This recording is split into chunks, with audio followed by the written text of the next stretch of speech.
Assalamualaikum warahmatullahi wabarakatuh. Berjumpa kembali dalam pembelajaran geografi. Pada pertemuan kali ini atau pada video kali ini kita akan belajar tentang tanah.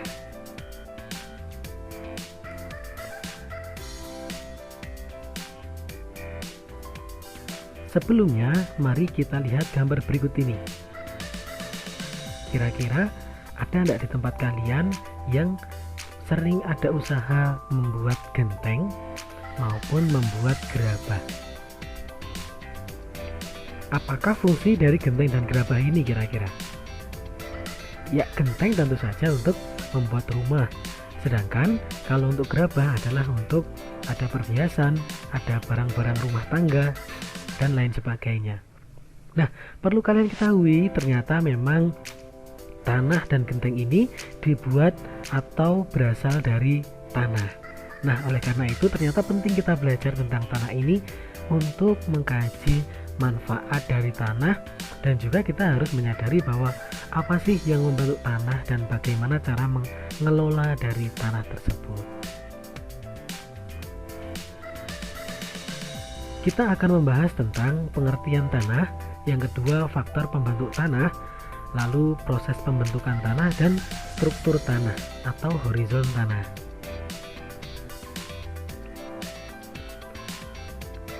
Yang pertama adalah pengertian tanah. Dalam ilmu geografi, tanah ini disebut sebagai soil. Pengertiannya, tanah adalah kumpulan dari benda alam di permukaan bumi yang tersusun dari dalam horizon-horizon, terdiri dari campuran bahan mineral, bahan organik, air, dan udara. Nah, ada pula yang menjelaskan bahwa tanah adalah bagian bumi paling atas yang berasal dari batuan, udah lapuk, dan dapat ditumbuhi oleh tanaman.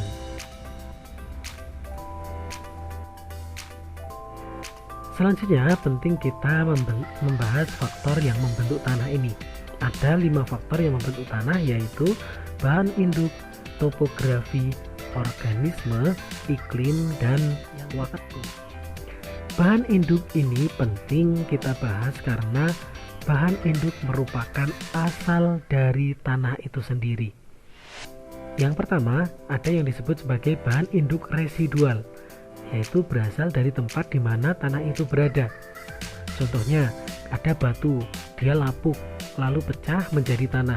Jika tanah tersebut berada di sekitar batu tersebut, maka disebut sebagai tanah bahan induk residual. Sedangkan, kalau yang diklasifikasikan sebagai bahan induk angkutan, yaitu yang berasal dari tempat lain atau yang diangkut air, angin, es, dan gravitasi.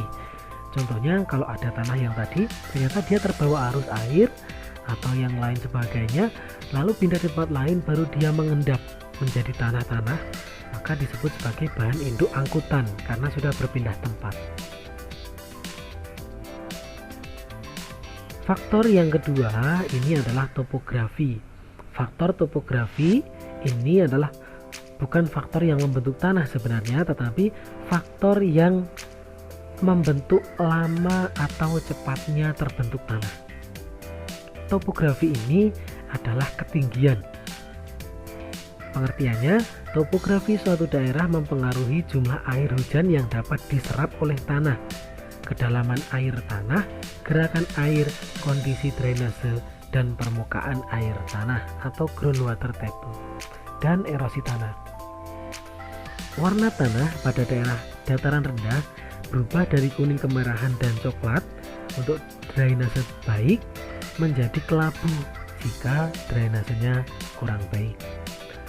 Atau topografi ini nanti juga akan berpengaruh pada kemiringan. Daerah yang miring maka dia akan terbentuk lapisan tanah. Karena apa? Karena baru saja terbentuk tanah hasil pelapukan, dia terkena air hujan, lalu dia akan terbawa arus. Akhirnya tempat tersebut tidak jadi terbentuk lapisan tanah.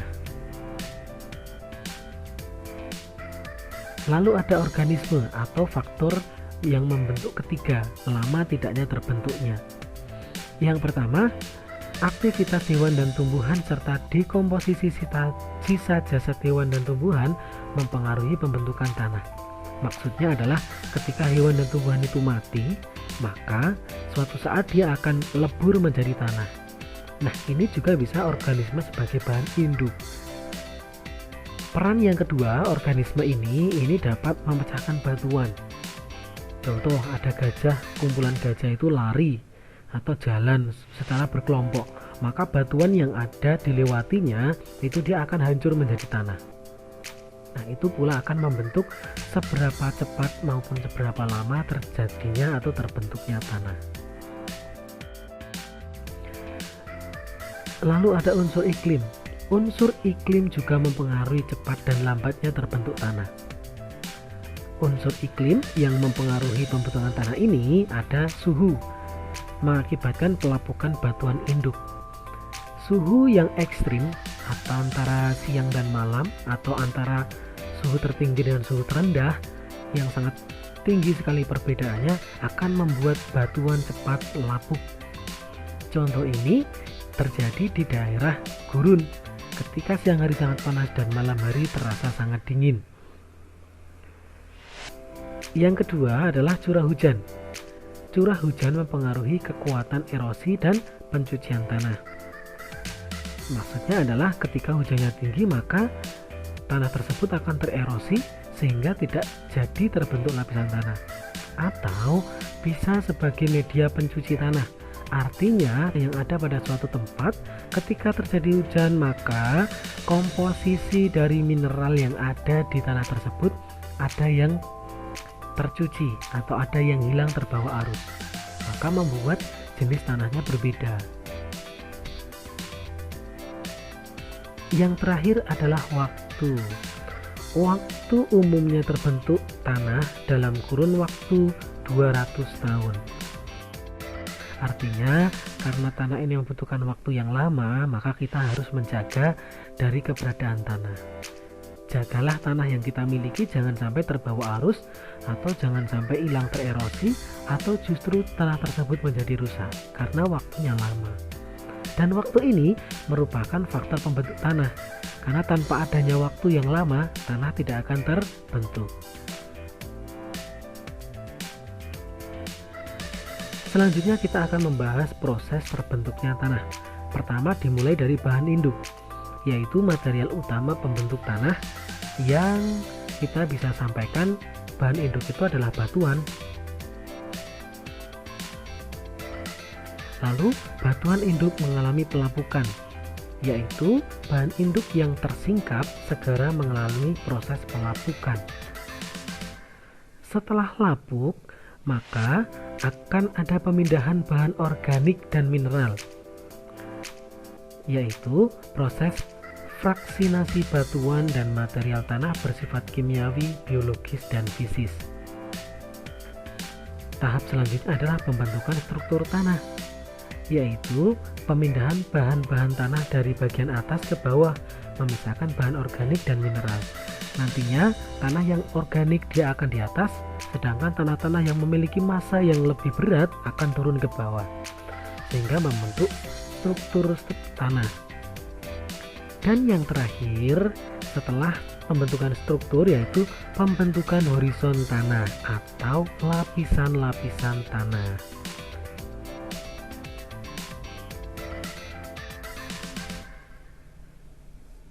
Yang terakhir adalah struktur lapisan tanah atau tadi kita sebutnya sebagai horizon tanah.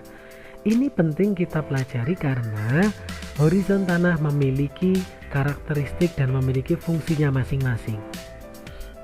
Yang pertama adalah horizon O. Horizon O ini merupakan lapisan tanah paling atas dan merupakan lapisan organik yang sangat tipis ketebalannya. Lapisan ini tersusun dari bahan organik seperti sampah daun, sisa jasad pernik hewan yang mati. Lapisan ini berwarna gelap mengarah kehitaman. Lapisan O ini merupakan lapisan yang subur sehingga baik untuk tanaman. Selanjutnya adalah lapisan horizon A, disebut sebagai topsoil karena berada dekat dengan lapisan O. Lapisan A ini tersusun atas mineral dan bahan organik dari lapisan di atasnya. Karena itu, lapisan ini masih warnanya coklat. Banyak akar tumbuhan yang bisa menembus di lapisan ini. Ini peralihan antara organik dengan tanah ya. Lalu ada lapisan E, atau kenapa beda sendiri ini E? E ini disebut sebagai lapisan eluviasi atau pencucian, sehingga berwarna cerah. Lapisan ini kebanyakan mengandung pasir dan lumpur. Nah, di sini ada proses pencucian dengan air hujan nih. Nah, nanti akan memisahkan mineral-mineral maupun unsur-unsur hara yang ada pada tanah di lapisan O dan A. Selanjutnya adalah lapisan B, disebut juga sebagai subsoil karena berada di bawah lapisan E, tapi juga di atas lapisan C.